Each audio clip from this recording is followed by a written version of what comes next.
Chioma's hands were shaking. She stared at the small pink box on the kitchen table. It was tied with a pink ribbon. It looked pretty. It looked normal. But something inside it was moving. She had not touched it. She had not opened it. She had only set it down. And still it moved, slowly, like it was breathing. Her daughter Amara stood behind her, eyes wide, one hand on her mother's arm. "Mommy, what's inside?" Amara whispered. Chioma did not answer. She could not. Her phone was already in her hand. She was calling someone, fast. Just 3 days ago, Amara had a new best friend online. A friend no one had ever met. A friend who sent gifts, one after another.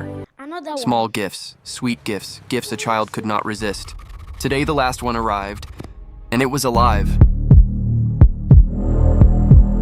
Chioma lived in a small flat in Lagos.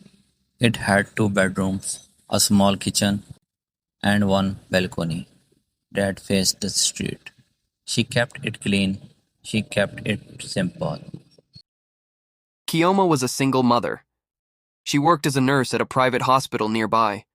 Her shifts were long, 12 hours, sometimes more.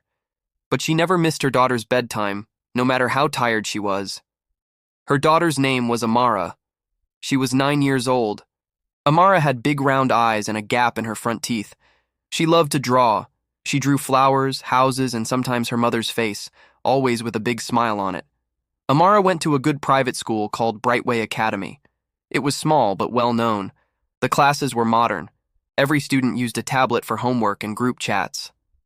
Every evening after dinner, Amara sat at the dining table with her tablet. She did her homework there. She joined her class group chat there. Chioma trusted her. Amara was a quiet girl, polite, obedient. She never argued. She never begged for things. If her mother said no, she accepted it. Chioma raised Amara alone. Amara's father left when she was only 2 years old. He moved to another city and rarely called. It was not easy, but Chioma never let her daughter feel like something was missing. She worked double shifts when she had to. She saved a little money every month. She made sure Amara had everything she needed for school. In the evenings, when Chioma came home tired, Amara would run to the door with a drawing in her hand. A flower. A house. Sometimes a picture of the two of them, holding hands, standing under a big yellow sun. Chioma kept every single drawing. She pinned them on the wall beside the kitchen, one after another, until there was almost no space left. She had one rule from her mother, and only one that truly mattered. "Never accept gifts from strangers," Chioma told her again and again. "Not online, not offline. If someone you don't know sends you something, you show me first." She said it so many times that Amara could repeat it in her sleep. She said it before every birthday party. She said it before every school trip. She said it especially before Amara got her own tablet for schoolwork.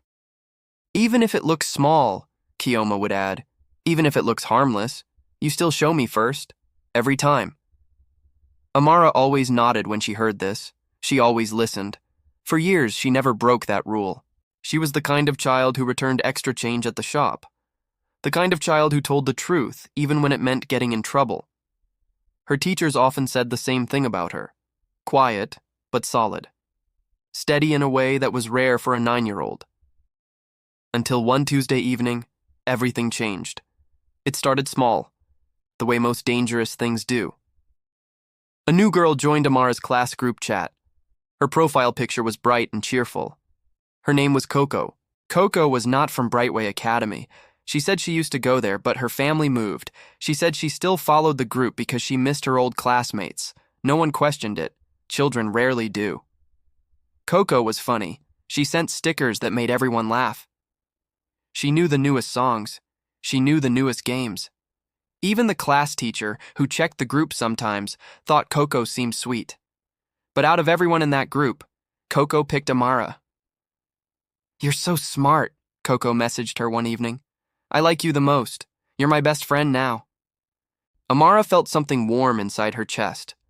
She had never had a friend say that to her before. Not like this. Not so fast. Not so certain. They started chatting every day after homework. Coco asked questions about Amara's life, her school, her mother, her house. Amara answered everything because that is what friends do. "Do you live with your mom and dad?" Coco asked one evening. Just my mom, Amara typed back. "Aw, just like me," Coco replied. "It's just me and my mom too. We're the same." Amara smiled at the screen. It felt good to have something in common with someone. It felt good to be understood. "What's your favorite color?" Coco asked the next day. "Pink," Amara answered. "And gold." "Mine too," Coco replied, with 3 heart stickers after it. Small questions like these continued for days. What did Amara eat for breakfast? What time did she sleep? What was her school bag color? Nothing seemed unusual on its own. Children ask each other these things all the time. But slowly, quietly, a picture was being built. A very detailed picture of one small girl's life. Then the gifts began. A small parcel arrived one Thursday, dropped off by a delivery rider. Inside was a phone sticker, shaped like a star. "From your friend Coco," the note said. "No need to say thank you." Amara didn't ask for it. It just arrived. She remembered her mother's rule immediately. She ran to Chioma with the little package still sealed. "Mommy, look what came," she said. Chioma checked it carefully. A phone sticker. Simple, harmless. She let Amara keep it. 3 days later, another gift arrived. A soft phone case, pink and gold, with Amara's initials on it. Again, Amara showed her mother first. Again, Chioma checked it. Again, it seemed fine.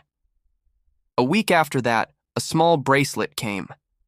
Amara loved it the moment she saw it. Tiny silver beads, with 1 red bead in the middle. She brought it straight to her mother, just like always. Chioma turned it over in her hands.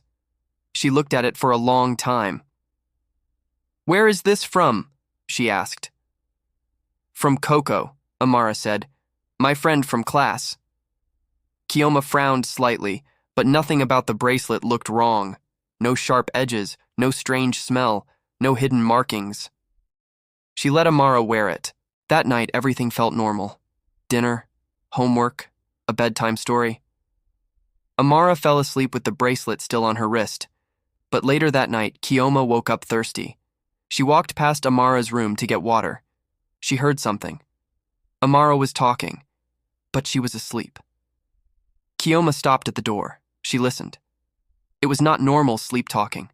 The words were clear, too clear, and the voice was cold, flat, nothing like her daughter's usual voice. "I already said yes," Amara whispered into the dark room. "Send it soon."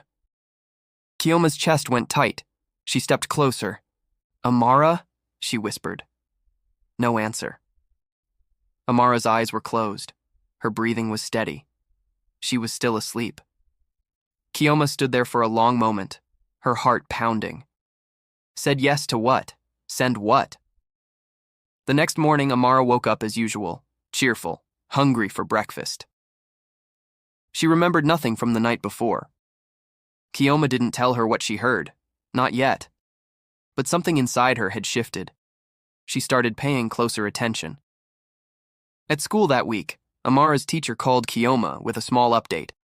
"Nothing serious," she said, "just something to watch."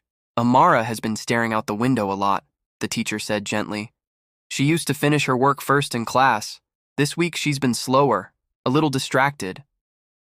Chioma thanked her and hung up, but the words stayed with her all day.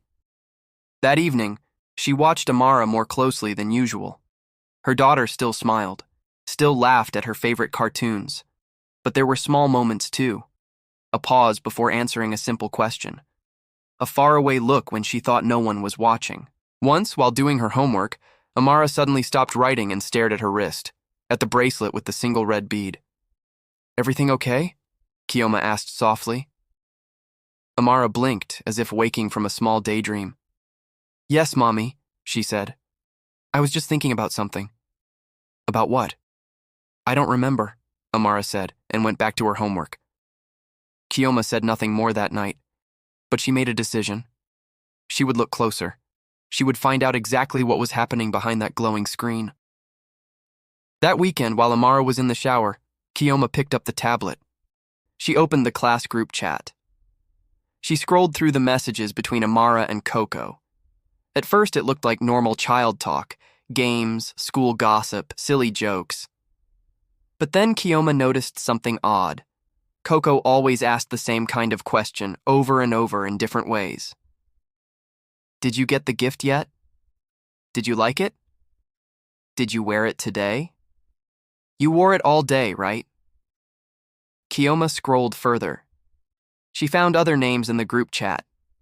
Other children who were also getting gifts from Coco. She noticed a boy named Toby. In the chat, Toby had written something strange 3 days earlier. Food tastes like dust now, he wrote, since I got my gift. Anyone else feel weird? No one replied. The message got buried under new jokes and stickers. Chioma's stomach turned. She kept scrolling. Another girl, named Zainab, had written something too. I keep crying and I don't know why. My mom says I look tired all the time. Weird. Chioma sat back in her chair. Her hands felt cold.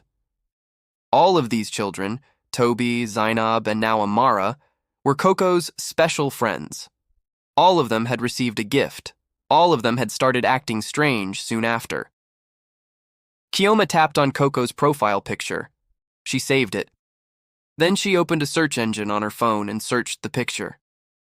The results shocked her. The exact same profile picture appeared on 5 other accounts. Different names, different ages listed, but the same face, the same smile. One account was called Coco, another was called Lulu, another was called Ada. Same picture, same smile. Every single time. Chioma's hands were trembling now. She kept searching. She typed in a few more words. Child, online friend, gift box, school, strange. She wasn't even sure what she was looking for. But an old news article appeared. It was 2 years old, from a small local news site. She clicked it and read carefully. The article talked about a child from another school in Lagos, a child who had also made a new online friend, a friend who sent small gifts, one after another, a friend who, in the final week, sent one last gift, a small box wrapped in a pink ribbon. The article said the child's family had opened that final box only after something had already gone terribly wrong. Inside, they found something they could not explain, something that should not have been moving. The article did not give many details after that. It only said the family never spoke about it publicly again. Chioma put the phone down. Her hands were cold and shaking. This was not a bully hiding behind a fake account. This was not a normal internet stranger playing a trick. Something else was using this account. Something patient. Something that picked its target slowly, one gift at a time, until the child said yes to something without even knowing they had said it. She thought of Amara's voice in the dark. I already said yes. Send it soon. Her blood went cold. She walked quietly to Amara's room. Her daughter was sitting on the bed, drawing quietly, phone glowing beside her on the pillow. A new message had just come in. Chioma looked over her daughter's shoulder. One more gift is coming, Coco had written. This one is extra special, just for you. It's already on the way. Chioma's heart dropped. The final gift box was already coming, and it would arrive tomorrow. That night, Chioma barely slept. She sat by Amara's door for hours, watching her daughter breathe, listening for any strange words in the dark. None came, but her fear did not leave. In the morning, she called her pastor before she even made breakfast. Pastor David, please, she said. I need you to come to my house today. It's urgent. It's about my daughter. Pastor David had known Chioma's family for years. He didn't ask too many questions on the phone. He simply said, I'll be there this afternoon. Chioma spent the day trying to act normal. She made Amara's favorite breakfast. She let her draw. She hugged her a little longer than usual before school pickup that day, since it was a half day. Chioma checked the time again and again that morning. The clock seemed to move too slowly and too fast at the same time. She kept Amara close to her all day. They colored together at the dining table. They watched cartoons on low volume. Chioma smiled and laughed with her daughter, but her eyes kept drifting to the door. At exactly 2 in the afternoon, a delivery rider knocked on the door. He held a small pink box, tied with a matching ribbon. Amara ran toward it, excited, the same way she always did. "It's here! It's here!" "Stop!" Chioma said sharply. Amara froze in place, surprised by her mother's tone. "Don't touch it," Chioma said again, softer this time. "Not yet." The delivery rider looked confused, but he simply set the box down at the door and left. Chioma stared at the box from a distance. It looked completely normal, small, pink, wrapped neatly. But when she finally stepped closer and picked it up with a cloth around her hands, she noticed something strange. It felt warm. Not warm like sunlight, warm like something breathing. She placed it carefully on the kitchen table and stepped back. That is when Pastor David arrived. He walked into the kitchen and looked at the box without touching it right away. He studied it for a long moment. "Has she eaten or touched anything from this friend before?" he asked. "Anything at all without you checking it first?" "No," Chioma said firmly. "She always showed me first. Every single time." Pastor David nodded slowly, as if that answer meant something important. "That is why she is still safe," he said quietly. He asked Chioma to bring Amara into the room, but to stand far from the table. Amara clung to her mother's side, her eyes wide and scared. Pastor David placed his hand near the box and began to pray, quietly at first, then with more strength in his voice. As he prayed, the box shifted slightly on the table.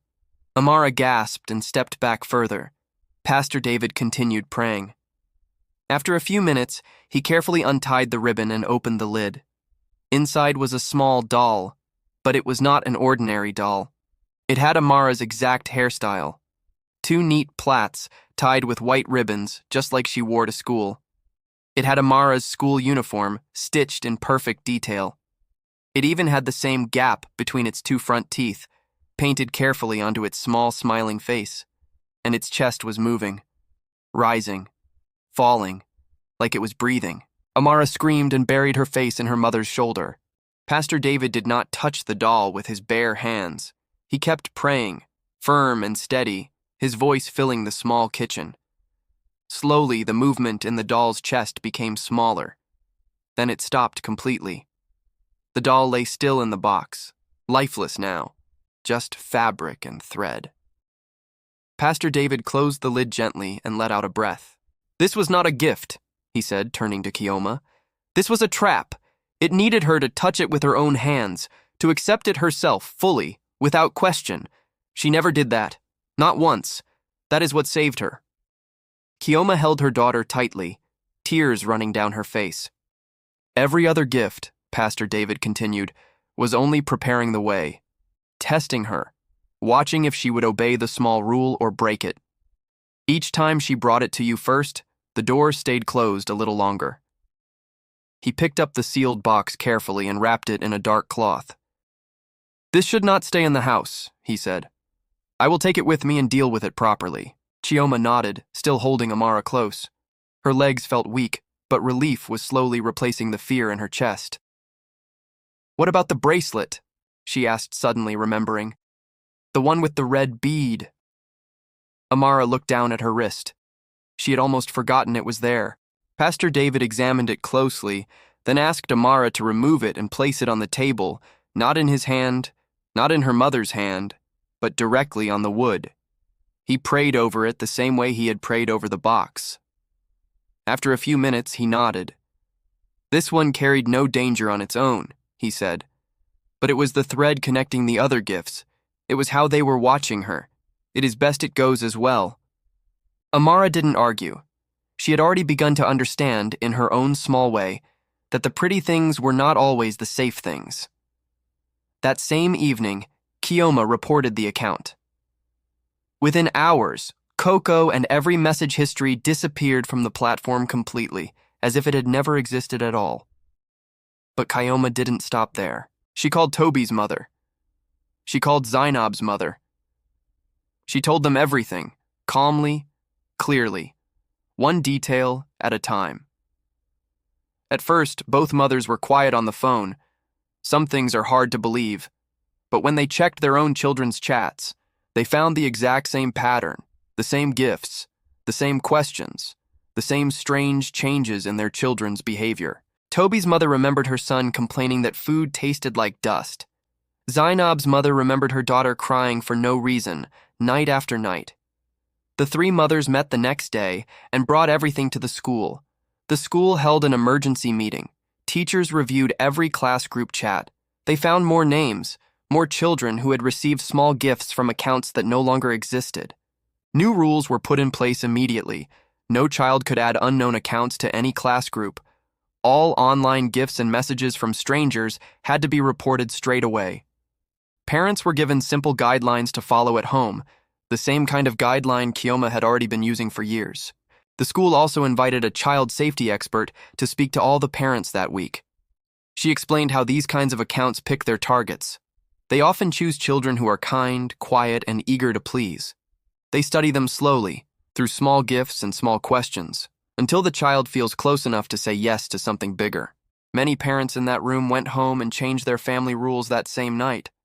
Some added new rules with their children. Some simply started paying closer attention to what came through the door. Toby's mother later said her son stopped complaining about strange tastes within a week. Zainab's mother said her daughter slept peacefully again without any more unexplained tears. That night, Amara sat with her mother on the small living room couch. The television was off. The house was quiet. "Mommy," Amara said softly, "was Coco even real?" Chioma pulled her daughter close. "No," she said gently. "Coco was never real. But you were real. And you're listening every single time you brought things to me first. That was real. That is what protected you." Amara rested her head on her mother's shoulder. "I always wanted to open it myself," she admitted quietly. "The stickers were so pretty." "I know," Chioma said. "That's exactly why the rule mattered. Not because you couldn't be trusted, but because some things look pretty on the outside and are dangerous underneath. A child cannot always see that, but a rule can protect you even when you can't see the danger yourself." They sat together for a long time, saying nothing more, just holding each other in the quiet room. A week later, life at Brightway Academy had mostly returned to normal. The class group chat was quieter now, but safer. Amara went back to finishing her homework quickly, back to laughing with her classmates during break time. One evening, as Chioma pinned a new drawing on the kitchen wall, she noticed something different about it. It was a picture of a small girl standing behind a tall gate with the words, "Show Mommy First," written across the top in careful, rounded letters. Chioma smiled and pinned it right next to all the others. Not every friend online is who they say they are. A gift that comes too easily, too quickly, too perfectly matched to what a child wants, deserves a second look. Children need clear rules, simple ones they can actually remember and follow. And they need to feel safe enough to follow those rules, without fear of being scolded for asking questions. One small habit saved Amara's life. Just one habit. Always show Mommy first. It did not require magic. It did not require special power. It only required obedience, practiced quietly, every single day, even when nothing seemed wrong. Sometimes the smallest rule is the strongest shield a child can carry. Do you check your child's online friends? Have you ever felt something was wrong, even before you had any proof? Tell us in the comments below. If this story reminded you to talk to your children today, subscribe and share it with another parent who needs to hear it too. Because here, every story carries a lesson worth hearing.